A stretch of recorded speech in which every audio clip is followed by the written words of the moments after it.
मारी माँ वो डमरू वाला, तन पर पहने मृग की छाला। रात मेरे सपने में आया, आकर मुझको गले लगाया।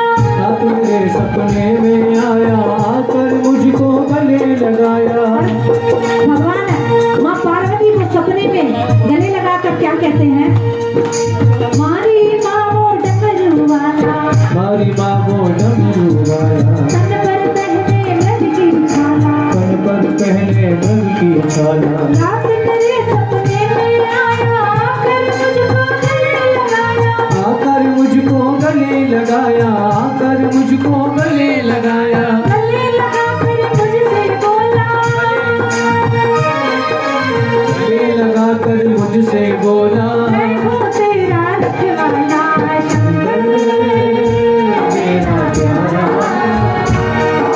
शंकर, मेरा प्यारा शंकर, मेरा प्यारा शंकर, मेरा प्यारा।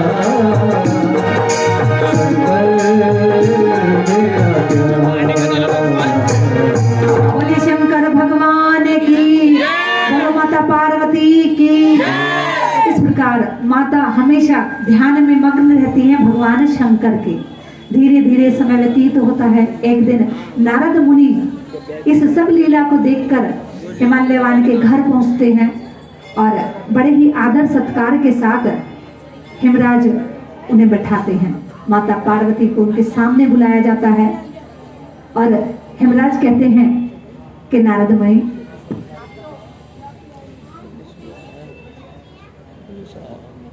सामने ही खड़ा है।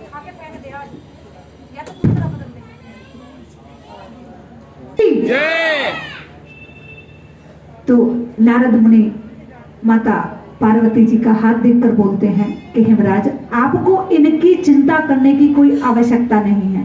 ये जगत जननी माता परमेश्वरी है और भगवान शंकर जन्मों जन्मों से इनके पति रूप हैं।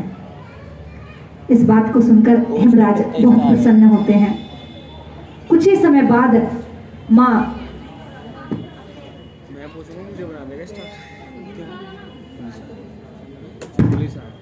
बे क्या ला माता अपने पिता को एक स्वप्न सुनाती हैं कि पिताजी, मैंने ब्रह्म मुहूर्त में एक स्वप्न देखा है कि मैं भगवान शिव को पाने के लिए तपस्या करने गई हूँ वन में। पता ना कहाँ से उठवा के ला। इस बात को सुनकर वैसा ही ये भी वैसा। माँ बहुत दुखी होती है और हिमालय राज से कहती है कि मेरी फूल सी कोमल बच्ची कैसे तपस्या करने जाएगी।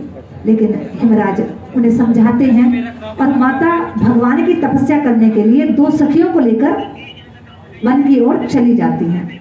माँ भगवान की तपस्या कर रही हैं। उधर तारकासुर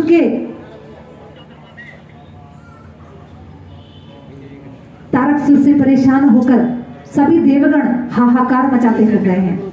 सभी ब्रह्मा जी के पास जाकर ब्रह्मा जी की स्तुति करते हैं और उनसे आश्वासन प्राप्त करते हैं कि कुछ ही समय बाद भगवान शंकर और माता पार्वती का विवाह होगा, जिससे उनके पुत्र के द्वारा तारकासुर मारा जाएगा।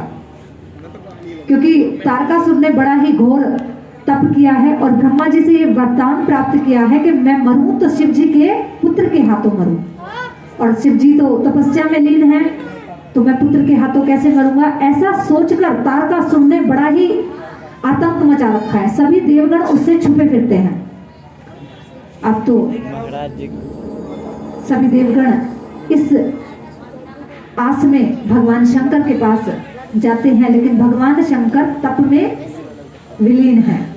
तो इंद्रदेव जो हैं अपने राज के छीने जाने पर बड़े ही दुखित हैं। उन्होंने कामदेव का स्मरण किया और कामदेव को अपने पास बुलाकर कहा कि आप शंकर भगवान का ध्यान